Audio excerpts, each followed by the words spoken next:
Hello there, avid listeners. Thanks again for tuning into Sin's Workshop. Hope you're having a wonderful day.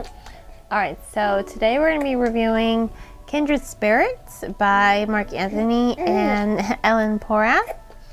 I am joined by my lovely 3-month-old daughter. She officially is 3 months old today, so hopefully I can keep her calm enough, long enough that this review can be done. So let's get into it. Honestly, I just finished typing my review for this book, and it's just more of me gushing about how much I love this book. I love it. I love all the Dragonlance books.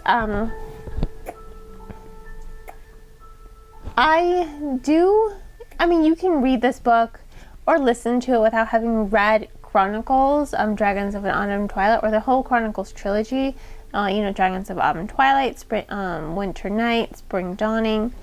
You don't need to have necessarily read those books in order to really understand this book, but I do think it would behoove you to read Dragonlance Chronicles, not just because Dragonlance Chronicles, it really did start the whole Dragonlance series, basically. And this book is part 1 of 6. It's the meeting sextet. It's pretty much how did the companions come to meet one another. So it's kind of like the origin of their friendship, how the heroes of the lands came together. And this is the first of the book. And it follows Tanis Half-Elven and Flint Fireforge. The reason I think you should read the Chronicle series before is because, for me personally, having read the Dragonlance series before, I already knew the friendship between Tanis and Flint Fireforge. I already knew the depth of the relationship. But I think this novel, it really gives their friendship even more depth. I have to say, bravo to Anthony and Porath for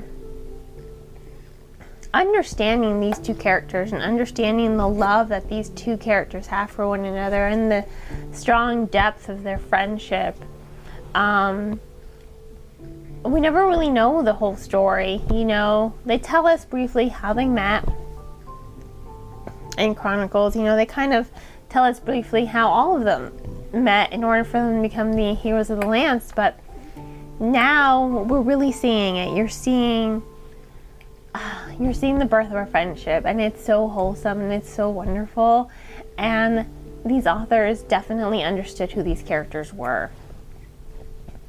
Tanis, his name says it all. He is Tanis Half-Elven. That is his name, pretty much. That is how everyone knows him. And I think that alone speaks volumes. He has always been a character who he straddles both worlds, He's half human, he's half elven. And for him, he's been a part of both worlds, but he's never really been a part of them. He's too much of both and nothing at all, as Porthos, who is still a prick, likes to say in this book quite often. It's like, it's a constant reminder that you're not fully elven, and you're never going to fully be elven. And you know what? I think that that's okay.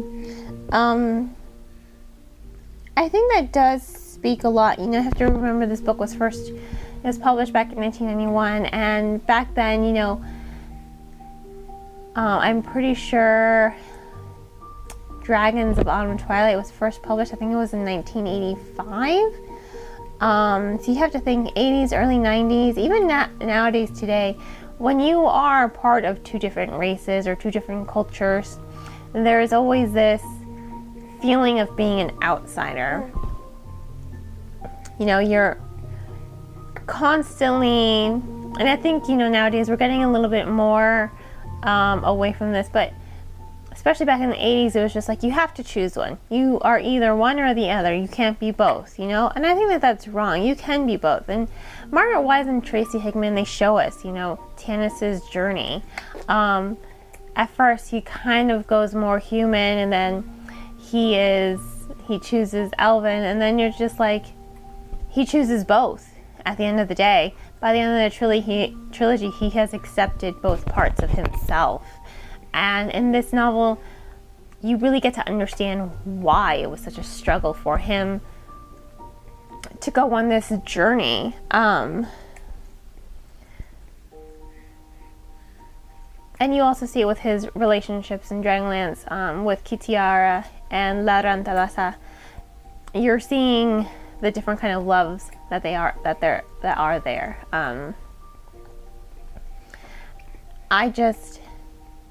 You really see the prejudices that he faces living amongst all these elven people who think, oh my god, that they are the shit and they are better than everyone, because they were created by Paladine, the god of light. You know, he is pretty much the king of the, you know, the good gods in essence. That's what he would be, you know. He's the leader.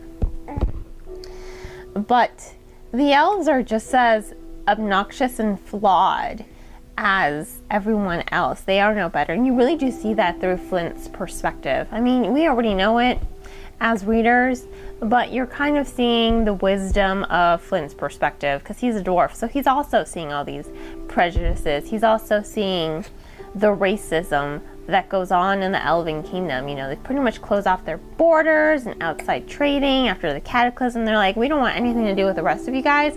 We're just going to keep to ourselves. And you soon discover, you know, in the Chronicles trilogy that was a mistake. That was pretty much the wrong thing to do. So I like all the references, all the drawbacks to the dragon. Oh, let me just clean your face. Sorry, guys. You're seeing all the drawbacks, and you're seeing all the repercussions. You know, it all started here, pretty much. And I love that, you know, and I love the characterization. This is Tanis. There's always, when you're reading a world like Dragonlance, where many different authors are taking part in telling their own stories, what's different here is there's always that risk of, did you get it, you know? It's just like when people adapt books to movies or comic books to film. It's just like, are you understanding the character? Do you understand the character? Do you get it, you know? And at that point, there is this little bit of hesitancy. You know, my mother's been harassing me forever to read this book because I love the Dragonlance books. And part of the reason why I didn't was because, I mean, this is her original first print copy of Kindred Spirits. You know, it's in pretty good condition. It's just, you know, yellowed around the page edges because, I mean, it's 30 years old now. So I'm just like, if something happens to this book, I know she's going to kill me. I mean, she literally made me buy my own Irda book, which is another book, by the way, everyone should read. And I get why. I'm going to have to force my kids to buy their own copy of the book. So I listened to the audiobook version of this book because I was so scared of touching it. You know, that's how much we as a family love Dragonlance, me and my mom. I got into it because of her insistence on saying, no, you'll love it. You know, this was a parent who was trying to get me really hard to read. And, you know, she did succeed. I literally read almost every single Dragonlance book we own. There are some that she's just like, no, I have to read these first. So I still haven't read them because she hasn't read them yet. So I really didn't want to manhandle or, you know, taking this book to work with me, ruin this book in any way, shape, or form. What I wanted to do was listen to it. And I did, and it was wonderful. I love the production of the audiobook. I love the voice acting. I love how the story and the voice acting, I can't stress this enough, they captured the characters Margaret Wise and Tracy Hickman worked so hard to, build. I mean, these are characters they built playing D&D, basically. And they built this wonderful world from that. And, I mean, you understand why Tanis is leader. You definitely get it. You're like, yep, he's the leader, all right. You see the honor in him. You see the respect he has for others. You see the depth of his love. But you also see, he's much younger in this book. You're seeing how young he is. You're seeing, I guess, naive is the right word. You're seeing how just ever so slightly naive that he is. But with Flint by his side, he grows into this wonderful character full of so much wisdom, and you're just like, oh my god, this is amazing. Honestly, it really is amazing. I love it. I really do love this novel.